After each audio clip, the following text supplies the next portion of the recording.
कांग्रेस ने कर्नाटक में शानदार जीत हासिल की है। अब कई और राज्यों में विधानसभा चुनाव होने हैं। इसके लिए कांग्रेस ने अभी से ही अपनी तैयारियां शुरू कर दी हैं। इसी बीच राहुल गांधी ने एक बड़ा दावा किया है।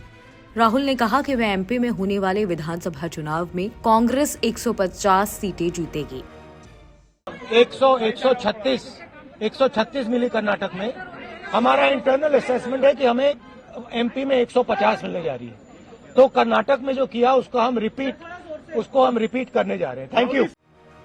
बीजेपी ने उनके इस दावे को ख्याली पुलाव बताया है। इसके बाद से सवाल उठ रहे हैं कि राहुल के इस बयान में कितना दम है। दरअसल कांग्रेस के इस वादे के पीछे कई उम्मीदें हैं, जिससे उसे लगता है कि वह एमपी का किला फतह कर पाएगी। वहीं कर्नाटक में जीत के बाद से ही पार्टी का कॉन्फिडेंस बूस्ट हुआ है। इस चुनाव में जो कांग्रेस को सबसे ज्यादा फायदा करेगा वो है सिंधिया से लोगों की नाराजगी। दरअसल सिंधिया अपने समर्थकों के साथ कांग्रेस से बीजेपी में चले गए थे, जिसके बाद से ग्वालियर चंबल में उनके खिलाफ रोष है। इसका पूरा फायदा कांग्रेस को मिलेगा। 2018 के चुनाव में ग्वालियर चंबल की 31 में से 24 सीटों पर कांग्रेस को जीत मिली थी। पार्टी को इस बार इससे ज्यादा सीटें मिलने की उम्मीद है। वहीं कांग्रेस को महाकौशल से भी उम्मीद है। 2018 में महाकौशल की 38 में से 24 सीटें कांग्रेस के नाम रही थी। इसी तरह इस बार न सिर्फ पुरानी सीटें बरकरार रखी जाएंगी बल्कि कुछ नई सीटें भी जीतेंगी। इसकी वजह यह है कि आदिवासी वोटर्स बीजेपी के प्रभाव में नहीं आया है। इस इलाके में 8 में से 5 जिले आदिवासी बहुल हैं, जहां कांग्रेस का प्रभाव है। इसके अलावा कांग्रेस को उन इलाकों से भी उम्मीद है जहां उसका प्रदर्शन 2018 में अच्छा नहीं रहा था। इसमें विंध्या से रीवा शामिल है।